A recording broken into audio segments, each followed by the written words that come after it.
¿Cómo le va, Jakubowicz? Pablo Marino y el equipo aquí de Primero Mendoza lo saluda. ¿Qué tal, Pablo? Un gusto, como siempre, poder saludarlo. Gracias, Damián, por el contacto. Ahora en pleno verano. Bueno, contanos cuál es tu visión de lo que está pasando allí en Brasil. ¿Qué explicación encontrás y cómo sigue esto? Mira, lo primero para decir, por ahí con un poquito de humor geopolítico para empezar la mañana, es Sí. que parece que Bolsonaro se tomó muy en serio esto de ser el Trump latinoamericano, Claro. en el sentido de que la copia de la que él mismo alguna vez se había jactado, parecería que llegó hasta los extremos. Lamentablemente uno sigue constatando, me parece que el primer análisis es que uno sigue constatando la división fratricida que vive este país. Nosotros ya lo habíamos analizado, un país muy dividido, la elección que había ganado Lula, lo habíamos comentado en la radio, había sido muy justa y habíamos anunciado que la asunción y los primeros días del gobierno de Lula iban a ser difícil. Estos últimos días se estaba corriendo el rumor respecto a esta posibilidad.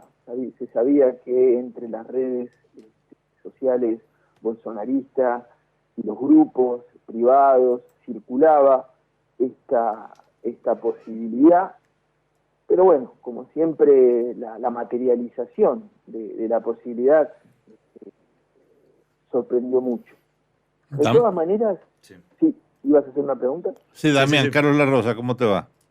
¿Qué tal? Un gusto saludarte. Buenos Bien. días. Bueno, ya no, lo que quería saber es que más allá de la turba, que puede ser más o menos gente, ¿hay algún sector institucional, por ejemplo, gobernadores, ejército, legisladores, algunas personas que pueden de alguna manera haber instigado esto o esto fue una cuestión espontánea? Mirá, está muy buena la pregunta. Yo creo que la espontaneidad está, ¿sí? Está de un lado, eso es seguro, y después lo que se dice, y de hecho el juez a cargo, que es cierto que el juez a cargo del asunto es aliado de todo lo que es Lula, pero ¿sí?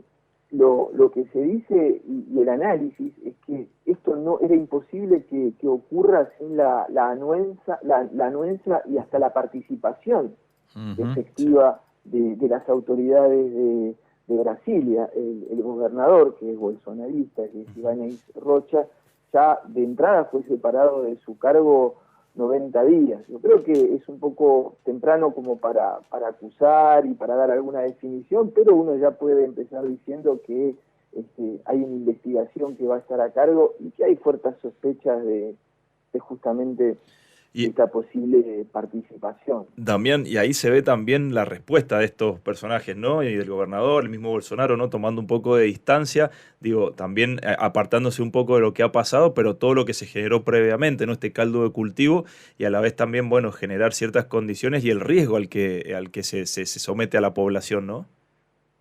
100%, ¿sí? De todas maneras, para decirle a la audiencia que en lo que es la posibilidad de golpe de Estado, no había muchas posibilidades que prospere por razones estructurales, en el sentido de que el sistema democrático en Occidente, y América Latina forma parte de Occidente, ya está muy afianzado como modelo, y por razones coyunturales también, ¿sí?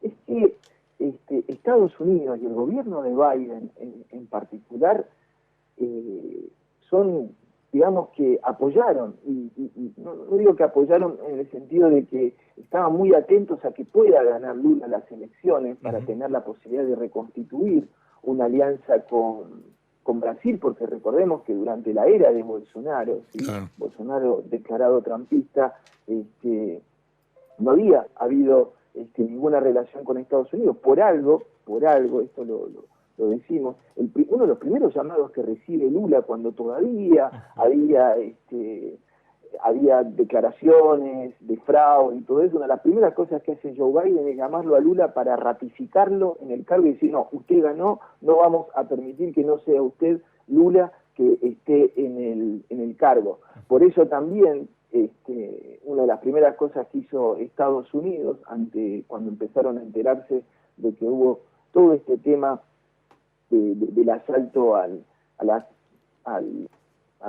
Corte Suprema, al Congreso en Brasil, una de las primeras cosas que hizo fue decir: nosotros no estamos para nada apoyando este movimiento, una cosa muy diferente a lo que sucedía en los golpes en América Latina en los años 70. Obvio. Y la verdad, si me preguntan a mí, yo no entiendo la estrategia del bolsonarismo, porque Lula llegaba muy debilitado al gobierno y ahora recibió el apoyo de toda la comunidad internacional y se agrega una parte de la sociedad que tal vez había apoyado al bolsonarismo, pero que no apoya de ninguna manera este tipo de metodología. Bueno, eso es interesante lo que decís, pues recién hablábamos de la grieta, esta división tan grande y demás. Si nos puedes contar un poquito más del perfil, teóricamente, de estos atacantes y demás, y cómo cae en esa parte que también de alguna manera simpatizaba o no da su aval a Lula, que sí simpatizaba tal vez con algunas cuestiones de Bolsonaro. Sí, se ve que lo que se analiza del tipo de perfil es por ahí un tipo de perfil, yo diría, de primero gente saturada, y esto también hay que tenerlo en cuenta, gente saturada por esto de las fake news.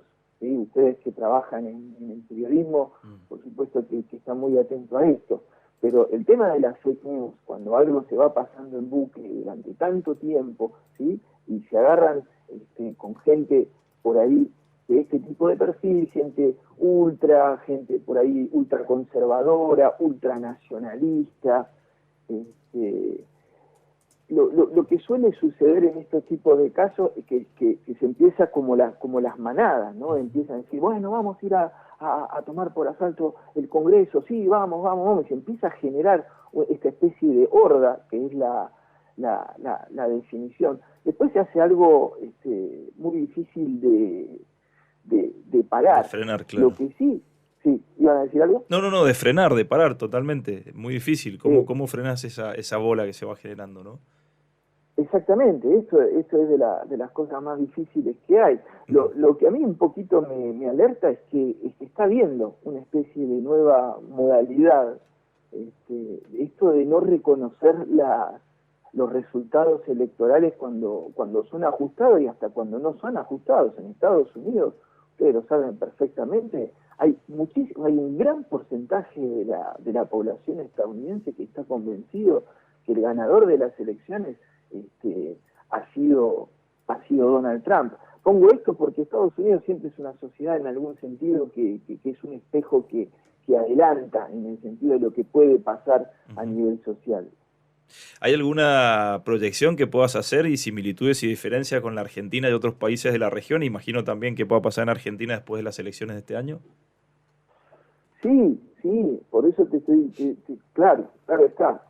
Lo que yo creo que lo que se está demostrando es que este tipo de lo que es importante es que se está demostrando que este tipo de modalidad no llega a buen puerto, y que al final de todo, yo pienso que en Argentina y en Brasil, que el sistema democrático, en realidad Estados Unidos es una república federal, en el sentido en que cada estado son como mini monarquías que existen, y esto es una diferencia que por suerte beneficia a los sistemas constitucionales argentinos y latinoamericanos en general. Pero yo creo que sí tenemos que estar atentos en la sociedad a trabajar más en esto de la unicidad y de ser buenos perdedores, porque de esto se trata el sistema democrático, que en algún momento esté algún partido político en el poder, que en algún momento esté otro, y que el país pueda seguir avanzando a pesar de los cambios de